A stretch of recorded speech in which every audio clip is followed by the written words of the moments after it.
그러면 오늘 말씀을 전하도록 하겠습니다. 오늘 말씀의 본문은 누가복음 15장 17절에서 24절입니다. 제가 읽도록 하겠습니다. 이에 스스로 돌이켜 이르되 내 아버지에게는 양식이 풍족한 품꾼이 얼마나 많은가. 나는 여기서 줄여 죽는구나.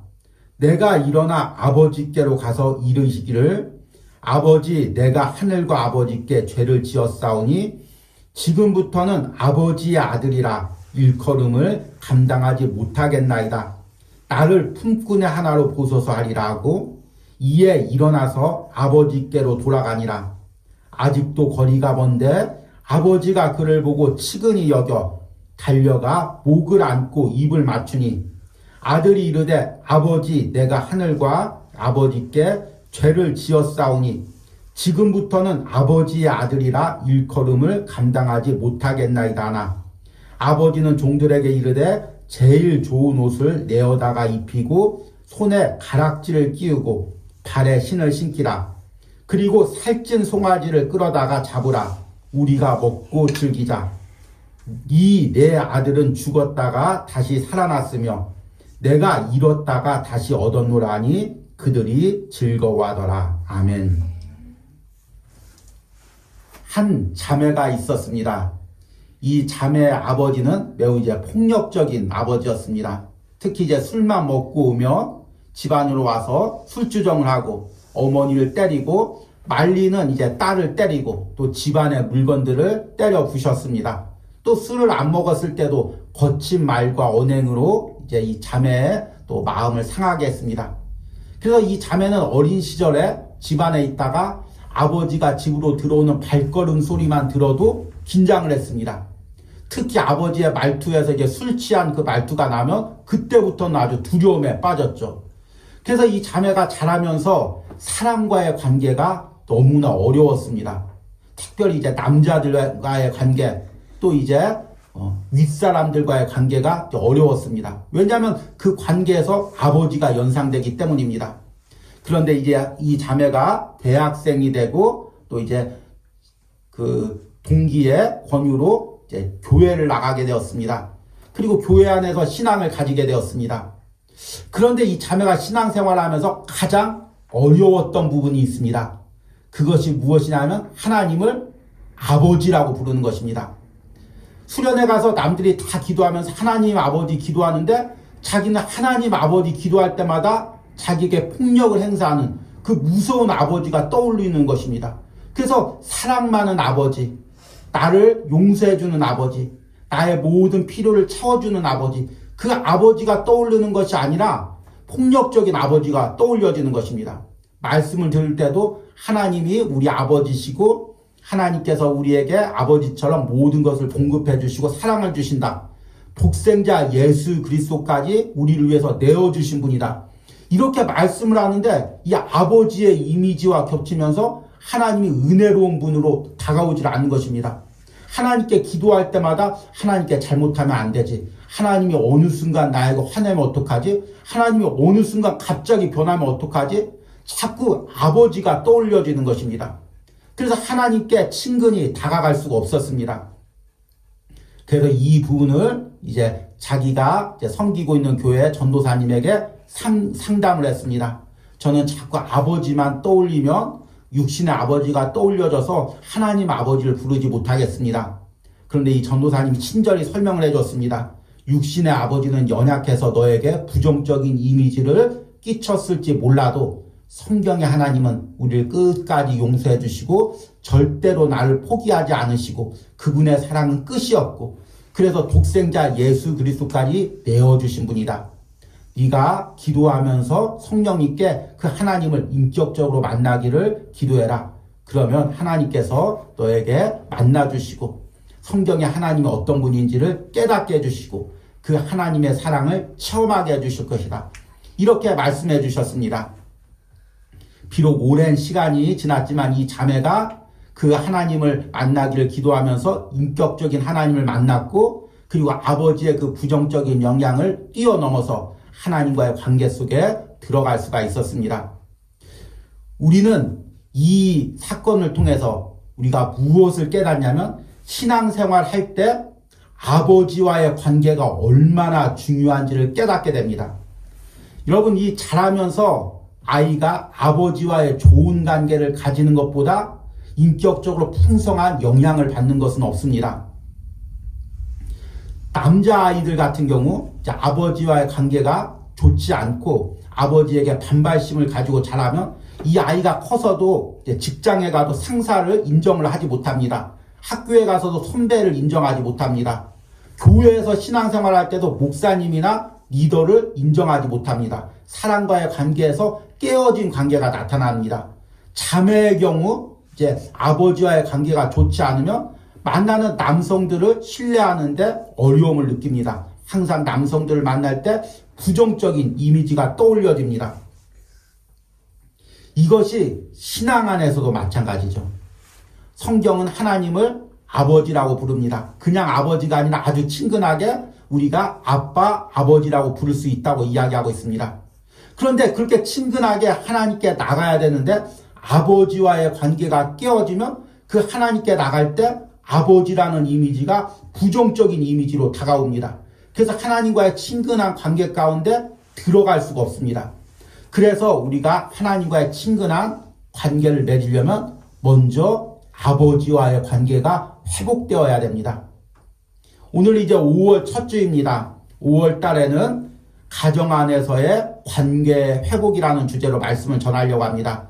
그리고 그 첫 번째로 아버지와의 관계 회복에 대해서 오늘 말씀을 전하려고 합니다. 오늘 말씀을 통해서 아버지와의 관계가 왜 중요하고 그리고 이 관계를 어떻게 회복해야 될지를 듣고 깨달으시길 바랍니다.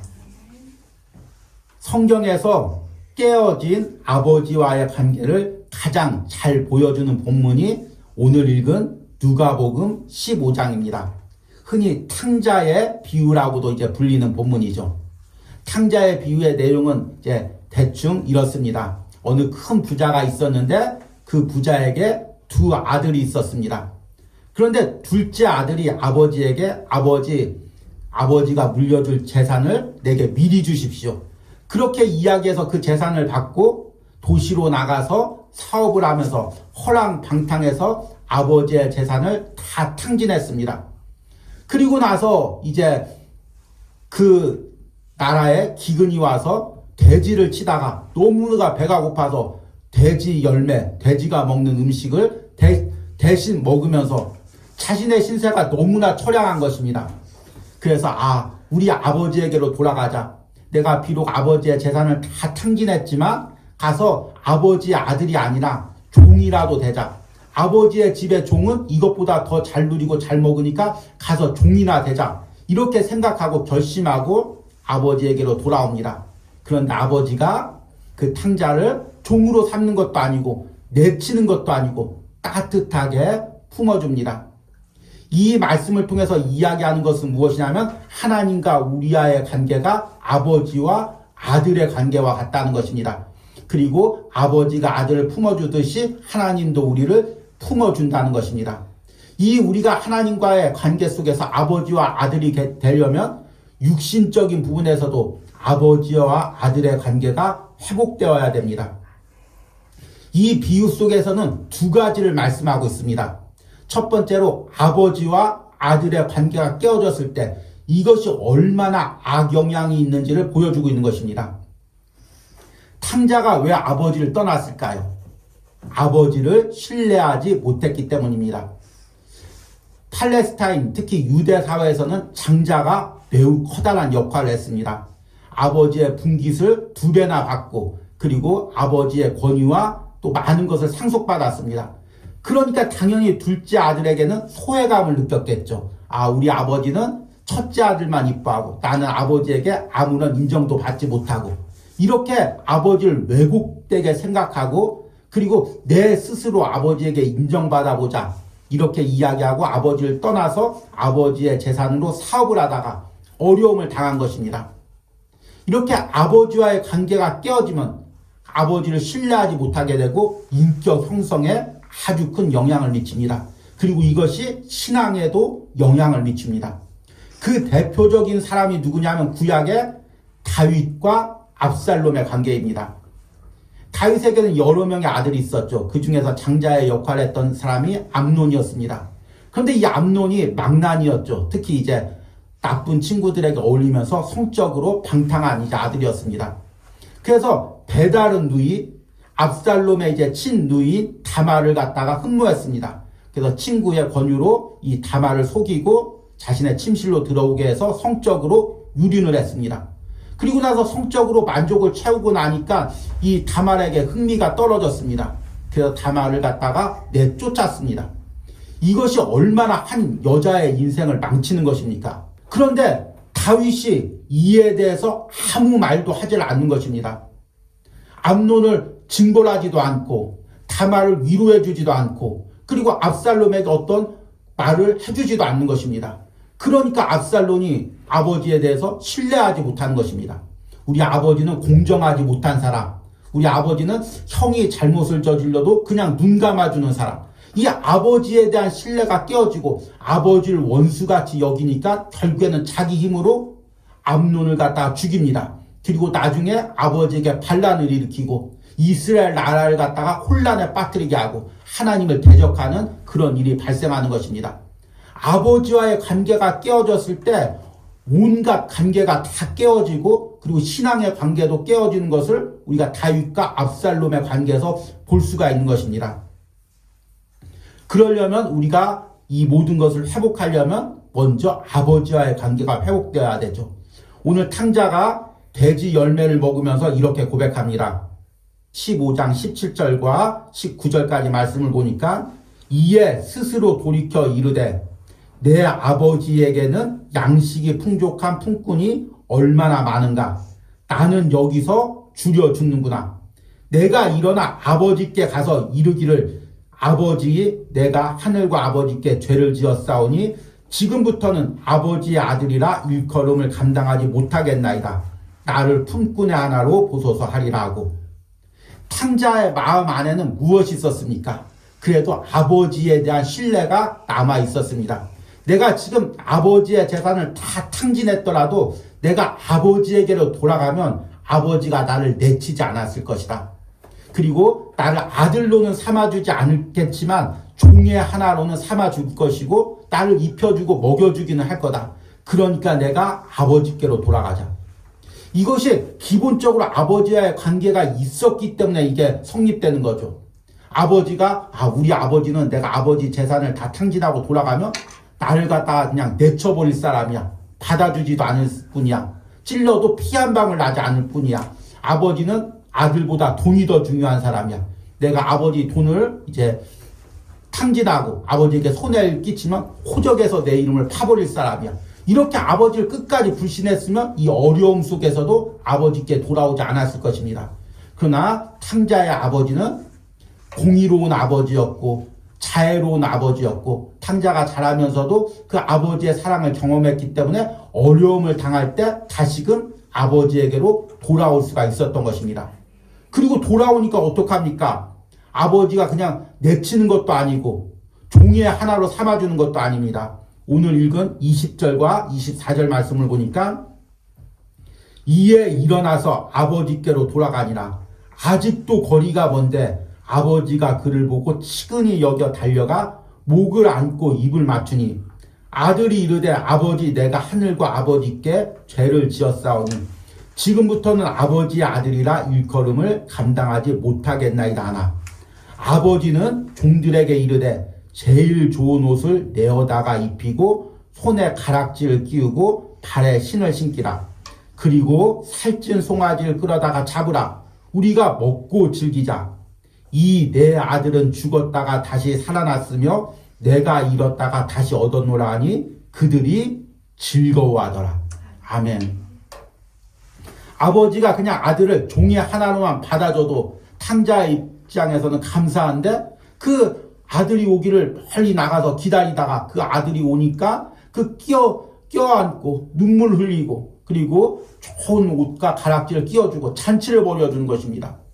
아들 입장에서는 그 아버지에게 돌아갈 때 얼마나 머뭇거렸겠습니까? 얼마나 자존심이 상했겠습니까? 그런데 그 아버지는 그 아들의 마음까지 다 아는 것입니다.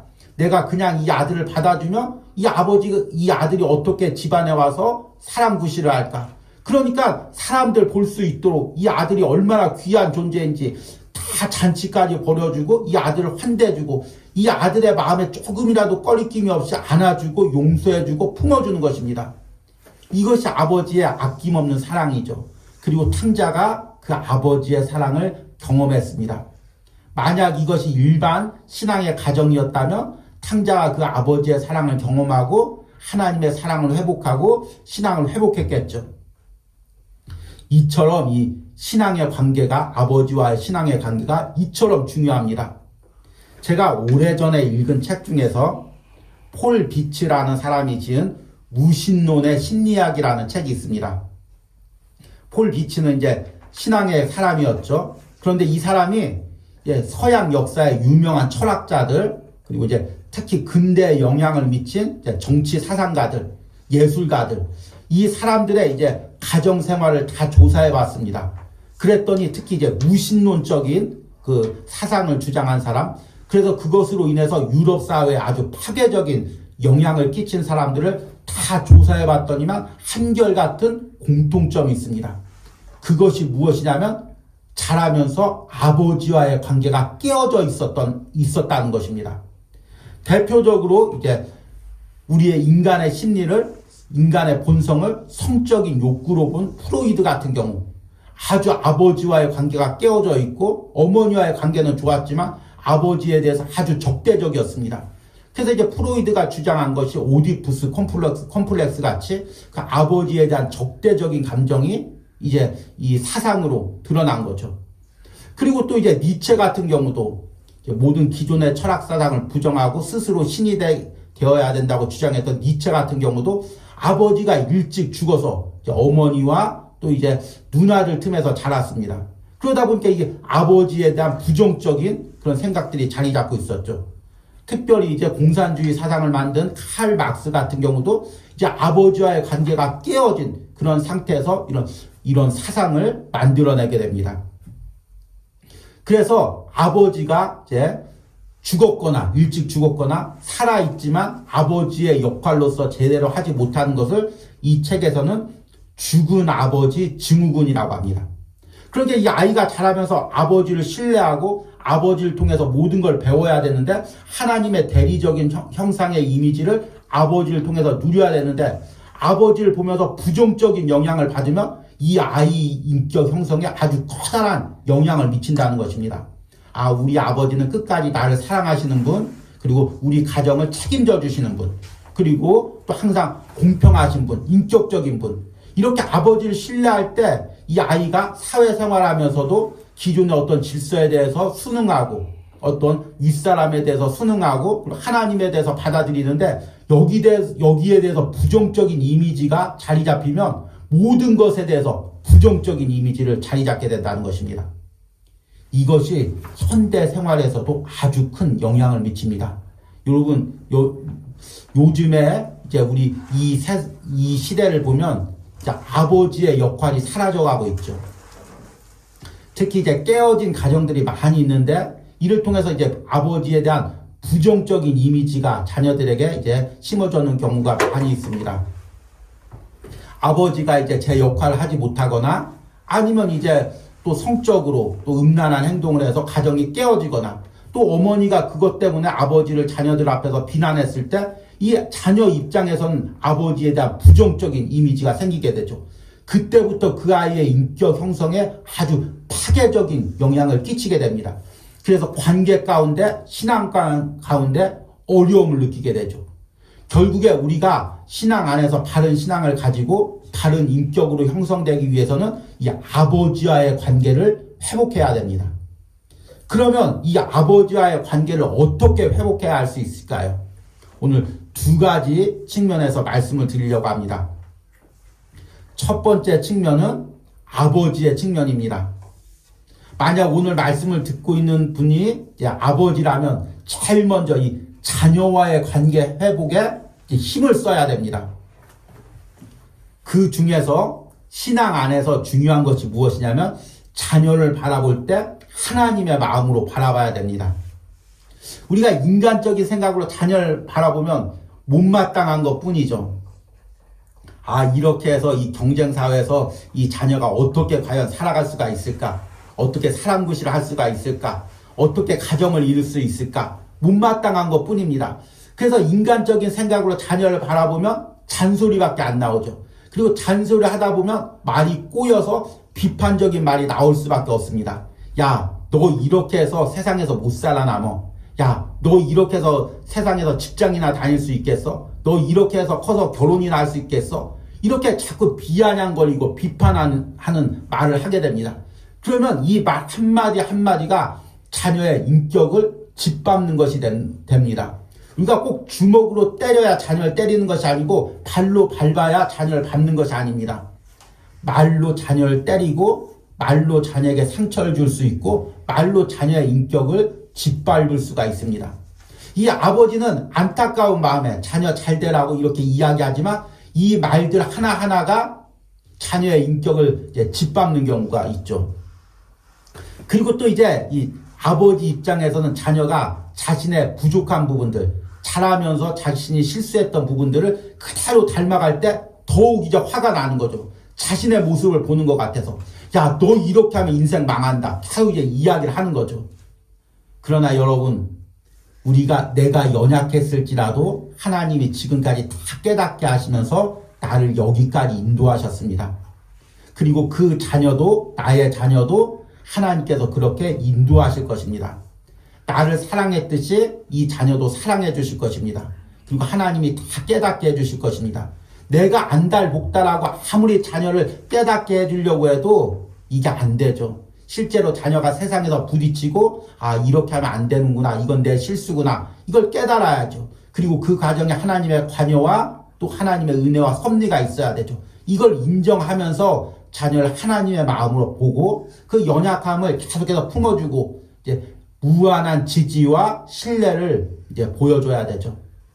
아버지도 이렇게 연약했지만 하나님께서 지금까지 함께 해주셔서 여기까지 왔다. 너도 비록 이런 부분들이 연약하지만 하나님이 너와 함께 해주실 거다. 그러면 너도 세상에서 하나님의 자녀로 살아갈 수 있다.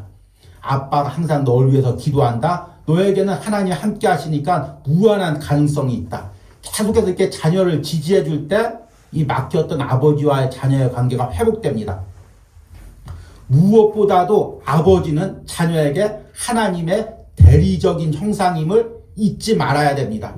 그래서 아버지가 인격적으로 신뢰할 만한 부분을 계속해서 자녀에게 보여줘야 됩니다. 아버지가 술 먹고 와서 거친 말을 하거나 아니면 아버지 기분이 왔다 갔다 하면서 기분대로 말하거나 행동하거나 오늘이 틀리고 내일이 틀리거나 자녀를 편애하거나 이런 부분을 보면 자녀들이 아버지를 신뢰하지 못하게 됩니다. 그 영향이 하나님을 신뢰하는데도 영향을 미치게 됩니다. 특별히 이 시대에는 음란한 문화들이 아주 많이 있습니다. 아버지가 이런 성적으로 음란한 부분에 한번 무너지기 시작하면은 이것들이 자녀들에게 많은 영향을 미칩니다. 그러니까 아버지가 이 부분에 굳게 서서 흔들리지 않을 때 자녀들도 아버지를 신뢰하고 그 자녀가 세상을 살아갈 때도 이런 부분에 성적으로 흔들리지 않으면서 신앙과 인생을 살아갈 수가 있습니다. 그러니까 이 부분에 아버지는 깨어서 기도하면서 이제 자녀와의 관계에서 힘써야죠. 두 번째는 자녀의 측면에서 말씀을 드리면, 그런데 이 아버지가 이런 걸 깨닫지도 못하고 또 아버지가 일찍 돌아가셔서 아버지와의 관계를 회복할 수도 없고 이런 경우가 있습니다. 오히려 이제 자신이 이제 조금 커서 자녀가 아버지한테 그동안 풀려고 서운했던 부분들을 이야기하는 경우가 있죠. 아버지 그때 그렇게 해서 사실은 아버지 많이 서운했고 아버지 미워했습니다. 나름대로 풀려고 이렇게 이야기하는 자녀들이 있습니다. 그러면 전혀 깨닫지 못하는 아버지는 오히려 화를 내면서 나만큼만 키우라고 해봐. 다른 사람들 봐봐. 자녀들 아무것도 못하는데 나는 너 먹여주고 입혀주고 학교도 보내주고 나만한 아버지가 어디 있는데 너는 고마운 줄도 모르고 호강에 겨워서 이런 소리 한다. 이렇게 얘기하면 관계가 회복되지 않는 것입니다. 그런 경우는 어떻게 해야 됩니까? 어떻게 아버지와의 관계를 회복해야 됩니까? 그럴 때는 자녀의 입장에서 아버지와의 막힌 부분을 기도하면서 하나님께 나가야 되는 것입니다. 아버지의 연약함을 부정하라는 것이 아닙니다. 우리 아버지 그래도 좋은 분이셨어. 이렇게 억지로 자신을 속이지 말라는 것입니다. 우리 아버지가 부족했다는 것, 연약했다는 것, 그걸 솔직히 인정하고 나가는 것입니다. 그럼에도 불구하고 나의 아버지로서 내게 해준 것이 있다는 것을 인정하는 것입니다. 지금 이 시대의 가장 큰 문제점은 뭐냐면 무언가 하나 잘못된 것이 있으면 잘한 거 9가지를 다 잊어버리는 것입니다. 어떤 이제 정치인들도 뭘 잘못한 거 한 가지 있으면 그동안 잘했던 9가지가 다 묻혀버리고 나쁜 사람으로 이제 매도되는 거죠. 우리가 아버지를 바라볼 때도 마찬가지입니다. 물론 육신의 아버지가 부족한 부분이 있죠. 그러나 또한 나에게 아버지로서 베풀어 주신 부분이 있다는 것입니다. 여러분이 이 아버지의 연약함을 인정하면서도 아버지가 내게 베풀어 준 부분을 여러분들이 감사하고 받아들이는 훈련을 해야 됩니다. 또 하나, 그 아버지가 그렇게 연약할 수밖에 없었던 것을 내가 하나님 마음으로 이해하고 아버지를 용서하고 아버지를 위해서 기도해야 되는 것입니다. 저희 아버지도 이제 목회자셨지만 이제 조금 저에게는 이제 사랑이 조금 이렇게 친근한 사랑을 베푸는 부분이 이렇게 부족했습니다. 따뜻한 말이나 또 이렇게 친근한 행동을 하지를 못했습니다. 그래서 저는 자라면서 아버지가 나를 사랑하지 않는구나 이렇게 생각하고 이제 아버지에게 서운한 마음을 가졌을 때가 많이 있습니다. 그런데 그때마다 어머니가 우리 삼형제를 불러다가 이제 아버지에 대해서 이야기해 주는 것입니다. 너희 아버지가 원래 따뜻한 사람이고 정도 참 많은 사람인데 이제 할아버지가 일찍 돌아가셔서 중학교 때부터 거친 할머니 밑에서 자라면서 폭력을 당하고 장남으로서 그 무거운 어깨를 다 짊어지고 혼자 이제 일을 하면서 거칠게 세상을 살다 보니까 본인도 모르게 그렇게 이제 사랑의 말을 하거나 표현하는 법이 이제 부족하다. 왜냐하면 어머니에게 따뜻한 말을 듣지 못했기 때문에 자녀들에게 이런 말을 하질 못하는 거다. 그럼에도 불구하고 아버지가 너희에게는 잘하려고 많이 노력하고 있다.